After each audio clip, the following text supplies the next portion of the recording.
मेरा नाम विराट सिंघानिया है।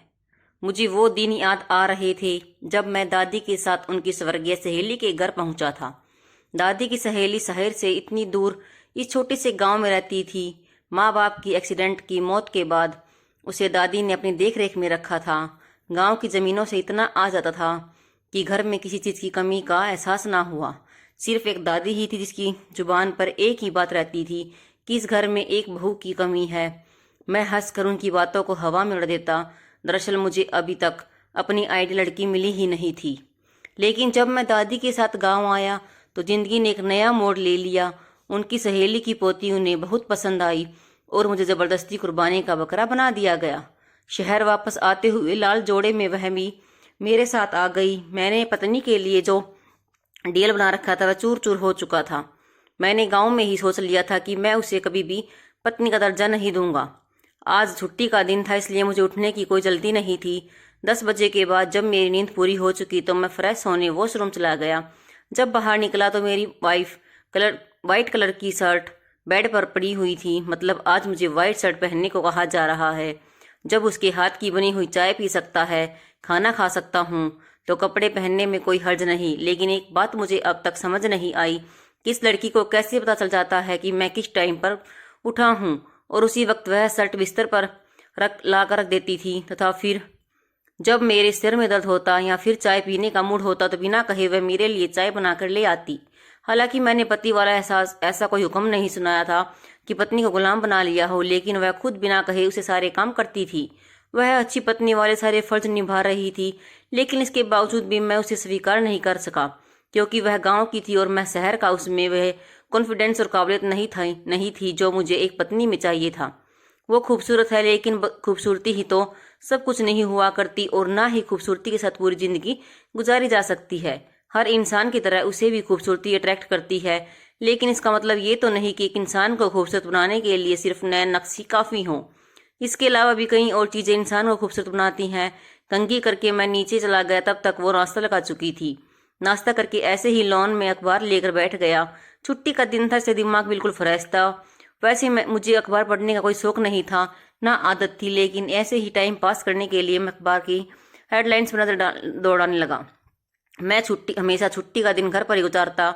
दादी के आने में अभी एक हफ्ता बाकी था। अचानक अखबार पढ़ते पढ़ते उसे एहसास हुआ कि कोई मुझे देख रहा है। उसने नजरें उठाकर दाएं बाएं देखा, लेकिन कोई मुझे नजर नहीं आया। मैं एक बार फिर अखबार पढ़ने लगा, लेकिन कुछ लम्हे के बाद मुझे फिर एहसास हुआ कि जैसे कोई मुझे देख रहा है। एक बार उसने दाएं बाएं फिर देखा और फिर सामने देखा तो पता चला वो लड़की किचन की खिड़की से जो बाहर लॉन की तरफ फुलता है उसे चुपके चुपके उसे देख रही है। उसकी चोरी पकड़ी जा चुकी थी, शायद इसलिए वो खिड़की से गायब हो गई थी। मुझे कुछ अजीब सा लगा। 2 दिन पहले जब सुबह के वक्त मैं सो रहा था, अचानक एक आवाज से मेरी आंख खुली। तब मैंने चादर के अंदर से देखा, वो लड़की उसे बड़े गौर से देख रही थी। क्या वो हमेशा मुझे ऐसे ही घूर कर देखती है? लेकिन क्यों? दिमाग ये समझने से खाली था। मैं इन्हीं सोचों में उलझ बैठा था कि वो मेरे पास आ गई। उसके कपड़ों से आने वाली खुशबू और अपने बिल्कुल पास महसूस कर सकता था। वो परफ्यूम इतना लगा कर आई थी कि जैसे नहा कर आई हो। परफ्यूम के साथ साथ कपड़े भी अच्छे पहन रखे थे। वो चाय लाई थी। उसने गौर से मेरी तरफ देखा और मुझे लगा जैसे वो कुछ कहना चाहती है। मैंने पूछा, कुछ चाहिए? नहीं, वो कहते कहते अचानक चुप हो गई। तो मैंने चाय उठाकर पीना शुरू कर दिया।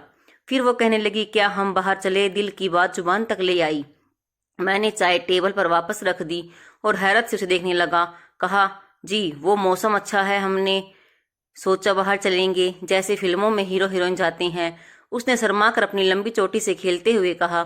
ओहो, कैसी कैसी गलत फहमियां है मैडम को। मैं तो हीरो लगता हूँ, पता नहीं खुद को किस फिल्म की हीरोइन समझ रही है।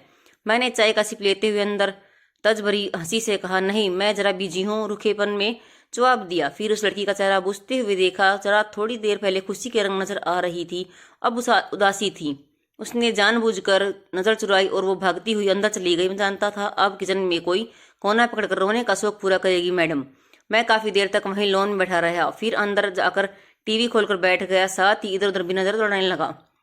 कहाँ गई नजर नहीं आ रही। मैं उसको देखना चाहता था। फिर पानी के बहाने किचन में चला गया, वहां भी वो नजर नहीं आई। फिर कुछ सोचकर अपने कमरे में सो गया, मगर वहां भी नहीं थी। यूं ही ढूंढते ढूंढते कमरे के पास से गुजर रहा था कि जब अंदर सिसकियों की आवाज सुनकर मेरे कदम रुक गए। मैं दरवाजे से कान लगाकर सुनने लगा वो खुद से बातें कर रही थी। प्रभु हमेशा मेरे साथ ही ऐसा क्यों करता है? तू ही इतनी बड़ी दुनिया का मालिक है, एक छोटी खुशी भी मुझे नहीं मिल सकती? तू तो मालिक है ना, जो चाहे कर सकता है, सब तेरे पास है, फिर मेरे साथ ऐसा क्यों कर रहा है? मैं दरवाजे से हटकर वापस सोफे पर आकर बैठ गया। पता नहीं क्यों मुझे इस लड़की का रोना अच्छा नहीं लग रहा था। अब मुझे अपने बर्ताव पर पछतावा होने लगा। आखिर क्यों मैंने अपनी उसकी बात नहीं मानी? क्यों हो जाता है, क्या हो जाता है अगर मैं उसके साथ बाहर चला जाता था? वैसे भी वो कौन सा मेरे जीवन की भर की साथी है, कुछ दिनों के लिए ही तो है इस घर में। एक बात तो मैं शुरू से ही अपने दिमाग में बिठा चुका था कि दादी के आते ही वह उनका लाया हुआ तोहफा वापस कर देंगी। इसीलिए हमेशा मैं उसे देख कर यही सोचता कि वो उसके घर में हमेशा के लिए नहीं है। मेरे अंदर उसके लिए कोई फीलिंग्स नहीं थी, बल्कि मुझे उलझन होती थी उसकी शक्ल देखकर।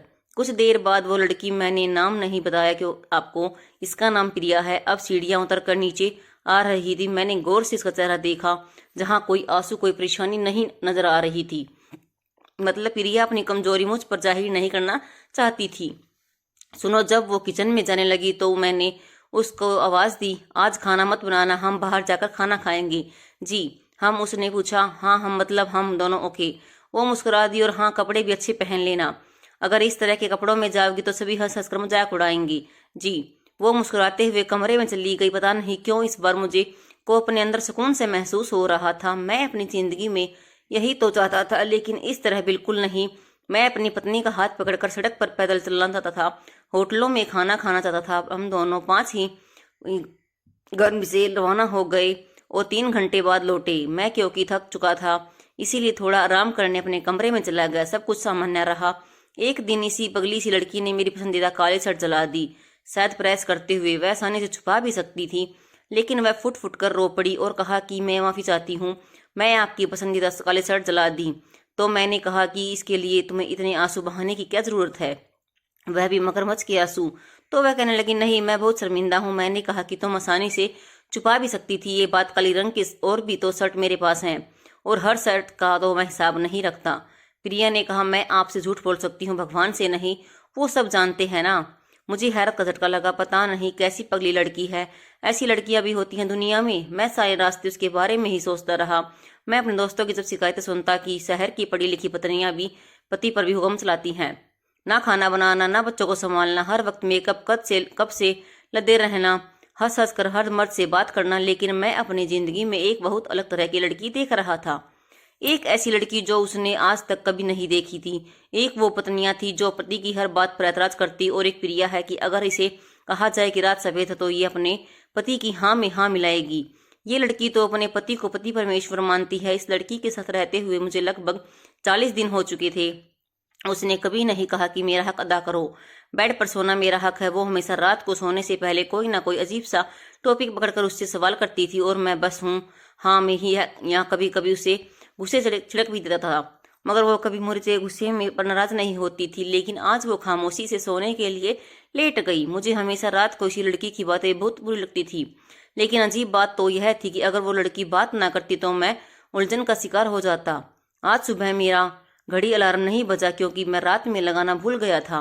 मुझे लेट होता देख प्रिया मुझे उठाने लगी, तो उसके छूने पर मुझे बहुत अजीब सा लगा। तुम्हारी हिम्मत कैसी हुई मुझे हाथ लगाने की? समझती क्या हो तुम खुद को, और क्या सोचकर तुमने मुझे हाथ लगाया?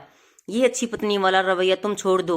मैं चिल्ला चिल्ला कर बात कर रहा था। अंदर के लावे को बाहर आने का रास्ता मिल गया था। मेरा पारा एकदम चढ़ चुका था। मैंने महसूस किया उसकी आंखों से आंसू गिर रहे थे। गेट आउट, मैं चिल्ला कर कह रहा था। याद आया वह जाहिल गवाह लड़की इंग्लिश नहीं समझ सकती, इसलिए उसका हाथ पकड़कर जबरदस्ती अपने कमरे से बाहर निकाल दिया और कुंडी लगाकर बेड पर आ गया। काफी देर बाद जब मैं खुद को नॉर्मल करके मैं थोड़ा सा कामयाब हुआ तो दोबारा बिस्तर पर लेट गया। जाने कब मेरी आंख लग गई। मैं दोपहर 12 बजे उठकर सर में हल्का सा दर्द का एहसास हुआ। सुबह 7 वाला वाक्य भी अभी दिमाग में ताजा था। आज हमेशा की तरह ना उसकी शर्ट बेड पर रखी हुई थी, ना ही नाश्ता टेबल पर था। मैं समझ गया था वो मुझसे नाराज है। मैंने अच्छा नहीं किया उसके बाद उसके साथ कितनी बुरी तरह से पेश आया। मेरे दिल ने आवाज दी। मैं किचन में चला गया, खुद अपने लिए नाश्ता बनाने लगा। इतने दिनों से मैं उसकी हाथों का खाना नाश्ता खा रहा था, खुद का खाना बनाने की आदत ही छूट चुकी थी। वह बिना नाश्ता किए किचन से बाहर आ गया और सोफे पर ढेर हो गया। फिर अचानक से ये सोचकर खड़ा हो गया कि ये कहाँ चली गई। घर के कमरों में उसे ढूंढने लगा, लेकिन वो कहीं नहीं मिली। टेंशन में और इजाफा हो गया। मैं उसे ऐसे तड़पने लगा जैसे मछली को पानी से बाहर निकाल दिया गया हो। कहाँ चली गई? सीढ़ियाँ उतरते हुए मैं सोच रहा था, कहाँ चली गई? चली गई तो मुझे क्या, वह जहाँ भी जाए अच्छा है, इस घर से चली जाए।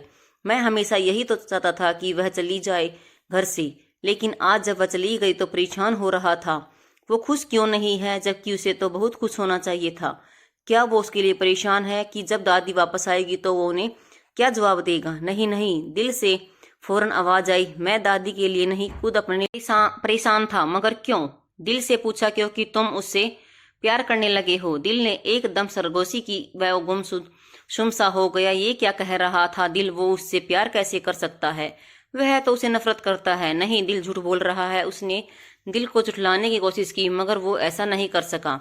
मुझे जिंदगी में पहली बार घर में अकेलेपन का एहसास हुआ। इतनी मासूम, इतनी सच्ची। उसे जीवन साथी के रूप में सिर्फ यही लड़की चाहिए थी, और तो कोई हो ही नहीं सकती थी। इस जैसी लड़की दुनिया में कभी नहीं है। अगर दादी इस पर भरोसा करती तो बिल्कुल सही करती थी। वो वाकई अपने पोते के लिए सबसे अच्छी पत्नी ढूंढ कर लाई थी। अगर वो खुद उनकी मर्जी के खिलाफ किसी मॉडर्न लड़की से शादी करता तो क्या होता? वो लड़की क्या घर के काम करती? क्या उसमें इतनी बर्दाश्त होती? क्या वो मेरी बात को इस तरह सहती कि मैं उस पर हमेशा गुस्सा करता रहा, उसे जलील करता रहा? मैं पहली बार उसकी कही हुई सारी बातें याद कर रहा था। जो ब्यूटी पार्लर क्या होता है? ये टीवी करंट तो नहीं मारता? जी, हमारे गांव में पहले मर्द खाना खाते हैं, फिर औरतें उसका बच्चा हुआ खाना खाती हैं। जी, वो आपकी काली शर्ट जल गई है। आपसे झूठ बोल सकती हूँ, भगवान से नहीं।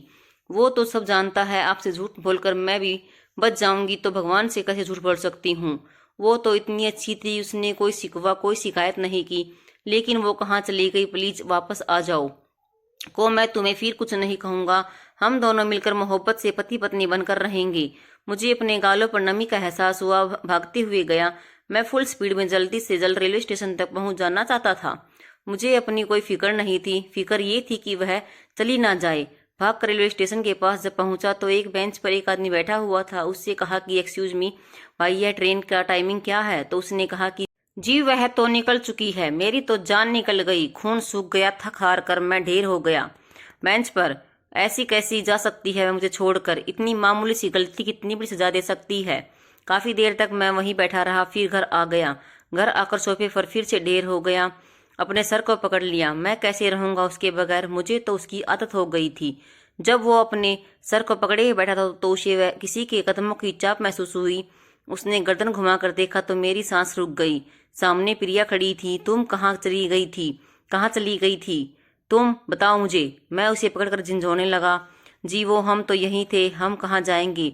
मैं इतना खुश हुआ और कहने लगा, अब आइंदा तुम कभी मुझे छोड़कर मत जाना, ओके? चाहे मैं तुम्हें जितना भी डांटूं, जितना भी गुस्सा करूं, लेकिन अब मैं तुम्हें कमरे से बाहर नहीं निकालूंगा। तुम मेरी दुल्हन बनोगी। मैं तुम्हें दिल से पत्नी स्वीकार करता हूँ। प्रिया मेरा मुंह देखते रह गई। फिर उसने बताया वह सुबह उसके मुंह से निकलने वाले शोले सुनकर टूट गई थी। उसे लगा कि अब उसकी जिंदगी का कोई मकसद बाकी नहीं रहा। वह कमरे से निकलकर उसके बराबर वाले कमरे में जाकर रोती रही और रोते रोते कब सो गई उसे पता ही नहीं चला। इसलिए जब वह आवाज दे रहा था तो उसकी आवाज वह सुन नहीं पाई थी। बहुत देर तक वो मुझे देखती रही और कहने लगी कि मैं जानती हूँ आप मुझसे प्यार करने लगे हैं, बस इजहार नहीं कर रहे हैं, इसलिए मैं आपको छोड़कर कैसे जा सकती हूँ? आपका गुस्सा सर आंखों पर, लेकिन आपको पता है मेरा दिल टूट गया था आपके गुस्से से। गुस्सा करे, लेकिन गुस्से में इस तरह मुझे मेरी नज़रों में मत गिराएं। बेशक जोड़े वहीं बनाता है आसमानों पर। वो अपने इंसानों में कोई फर्क नहीं करता, ना देहाती और ना शहरों में, और ना ही गरीब और ना ही अमीर में। आज मेरी दादी आ गई। मैं और प्रिया दोनों ने साथ साथ मिलकर दोनों के दादी के पैर छुए। हम दोनों को साथ में देखकर दादी की आंखों में खुशी के आंसू आ गए। आपको हमारी कहानी कैसी लगी कमेंट बॉक्स में जरूर बताएं। धन्यवाद।